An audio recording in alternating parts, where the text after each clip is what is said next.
Magandang gabi, bayan.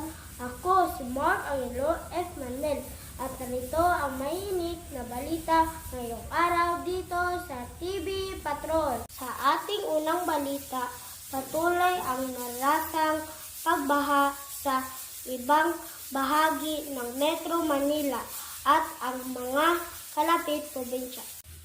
Ayon sa mga eksperto, dulot ito ng malakas na pag-ulan na nagmula sa low pressure area. Sa ilang lugar, inilipat na ang mga pamilya sa mga evacuation center. Samantala, inalerto naman ang mga local government units sa posibleng pagtaas ng tubig baha sa mga susunod na oras. At yan po ang mga balita sa araw na ito.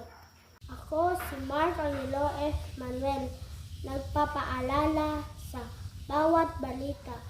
May kabuluhan sa bawat Pilipino. May malasakit.